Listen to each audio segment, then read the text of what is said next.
I'm sorry. Just been sitting here for 15 minutes.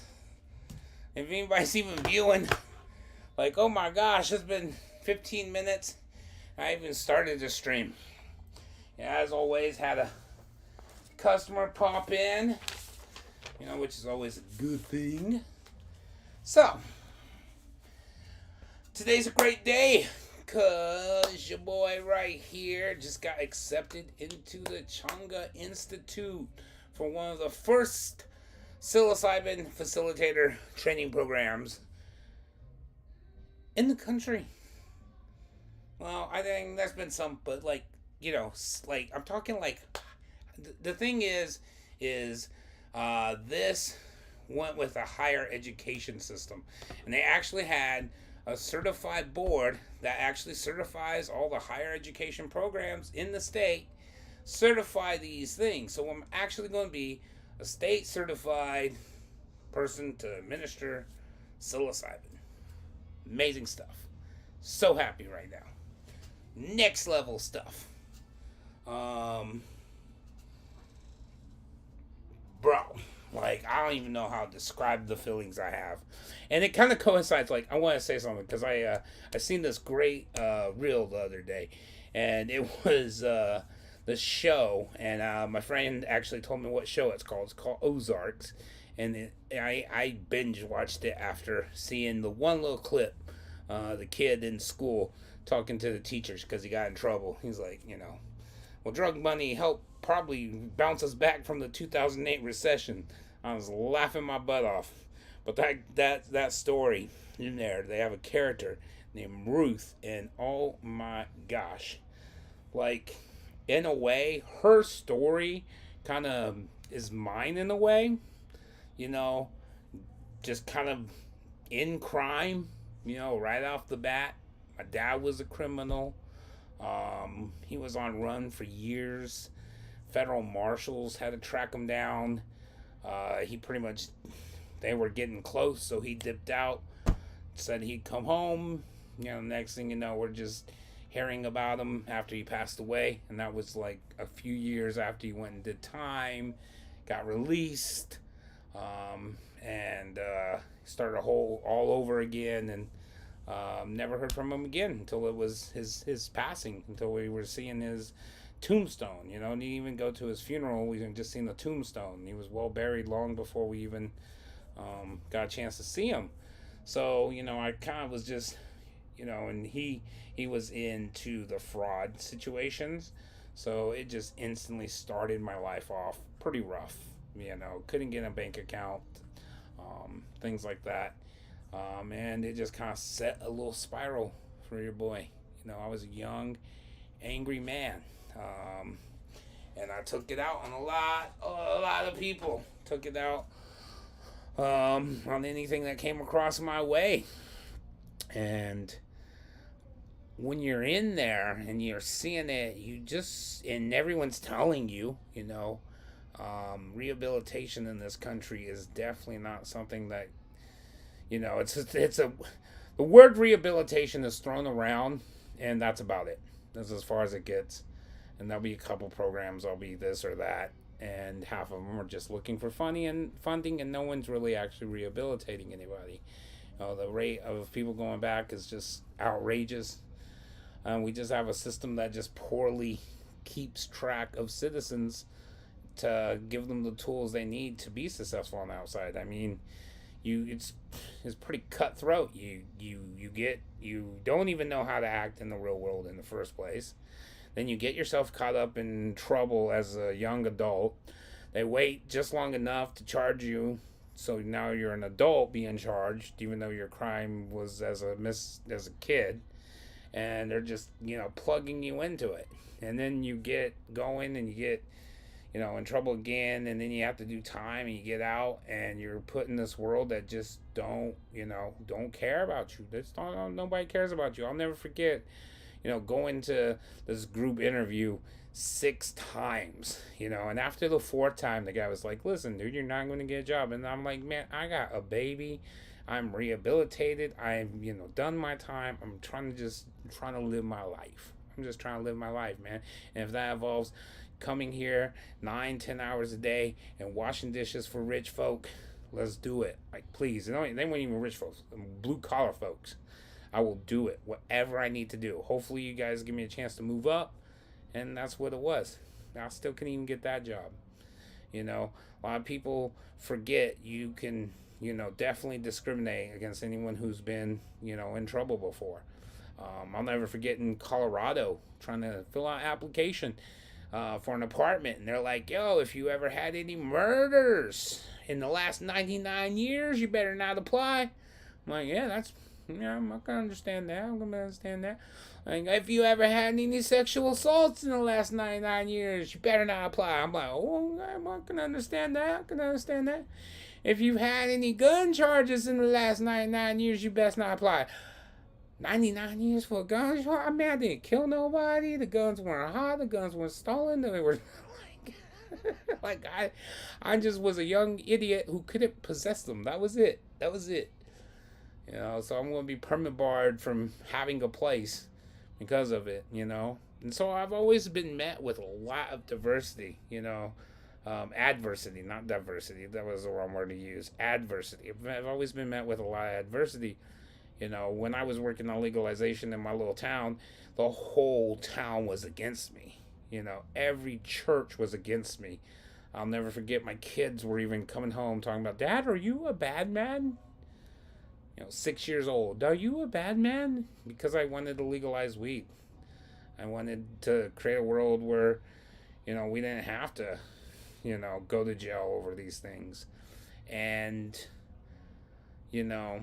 so you kind of get in this like funk and lifestyle, and you kind of feel like you're trapped for years. And it's easy to be trapped for years. And it's easy to see why so many people end up going back,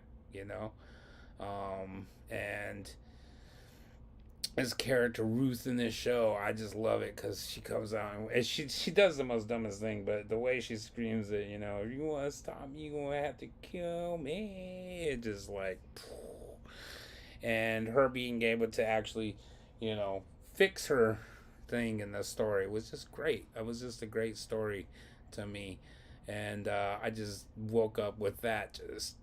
I've been bumping that little remixed version of it all day because it's just like, ain't nothing going to stop me, nothing short of you killing me. That's it. So we're on our way. We're gonna get this license. We're gonna get this facilitator program lined up. It's gonna be huge. I'm getting all my paperwork in right now. Most of my paperwork's in. Just gotta give me some transcripts on my GED and my high school equivalency program. Man, that's another thing that just upsets me to this day. When I was young and dumb, I dropped out as a sophomore, and kind of lived a very rough life. But around 20, I got myself back together and started figuring things out, and actually pursued graduating high school. And I went back, and even though I only had like my freshman credits, and like I didn't even have any sophomore credits or anything. Even though I only had my freshman credits, I ended up going back to school, and within 1 year of this alternative school, catching up to where I was less than 8 credits away from graduating, and then just ran into some of that adversity that you see. You know what? Why not? Why not share it? Because this is all on YouTube and it stays forever. And my sons will see this one day, and everyone can know my story. I'm an open book. Why not? So we'll just tell a story. But yeah, it was great. I used to get everybody work together, and what I would do was we would pull. Everybody would, in the group I would work with, everybody would take a chapter, and we would all study a chapter. So we would all break down a chapter, study a chapter of the book, of the section we were doing. Then we would reconvene and share what we learned in each section, give each other notes. Everybody would write down each other's notes, and we would go out and go and take the test. And we were just banging tests out and being, I think that's the thing they didn't like. Like, looking back on it, I feel like it was like a political like thing.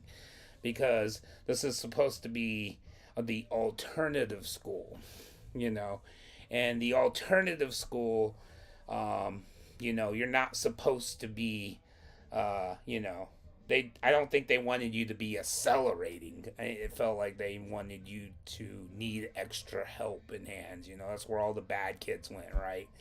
And so, you know, I don't feel like the main principal there wanted anybody to be accelerating and really blowing up.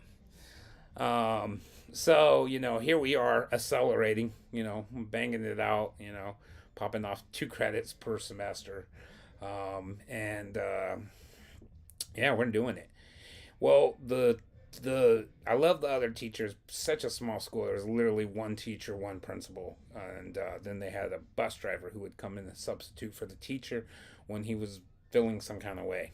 Trust or the principal. He was a very bad principal, and so he had sent in the bus driver, and she was sitting there, and I'll never forget because I'm so telling such a long story here, and I'm sitting there and she's like not allowing us to talk, not allowing us to work on anything. She's like, yeah, everybody just has to stay in their books. And I'm like, okay, and well, all right, and we'll all read our chapter. So we're reading, and she is just handing out detentions like it ain't like it's candy. Like, don't look up, detention. You spoke, detention. I'm just like, man, Minnie, why are you acting like a cop today? Oh lordy. It must have been her day. She was so mad. She tried to send me to the office. I was like, man, I ain't got time to go to no office. I mean, whatever. Like, give me whatever you're going to do. No, you need to go see Mr. Smith. Da, da, da. I'm like, okay. My friend, he's like, I'll go with you. I'm like, all right, let's go. So we go. We sit down. We're at his desk. Mr. Smith is all like back behind his desk. And I'm just like, hey, okay, so what are we doing here, Mr. Smith? He just ignores us. All right, Mr. Smith, so you're going to punish us? What are we in trouble for? Nothing. All right, Mr. Smith, this is very counterintuitive. We're going to go and get back to work if that's all right. I'll talk at you later. So we get up, we leave. Mr. Smith comes rushing out of the office, so mad. Slaps on the desk, boom, pink expulsion slip, right? Pink suspension slip. And I'm like, what's the suspension over? He's like cursing. I'm like, well, we didn't curse, but if you want to see some cursing, I guess we can. And I lost my shit, and it was great because I cursed up a storm. I said, you want to see some motherfucking cursing? I'll show you some motherfucking cursing. So we'll start some motherfucking cursing right now and pop this shit off. And I started to leave, and it was this alternative school. So he was like, you can't take your books with you. You can't take your books with you. That is school property. And I'm like, what are you talking about? I'm going to go home and do work. You won't let me do work here. I'm going to go do work at home then. And mind you, I was 19 years old, so I did not need a parent signature to sign me out or anything on my own guardian, right? And I'm there on my own free will. Nobody's got me there. I'm not there.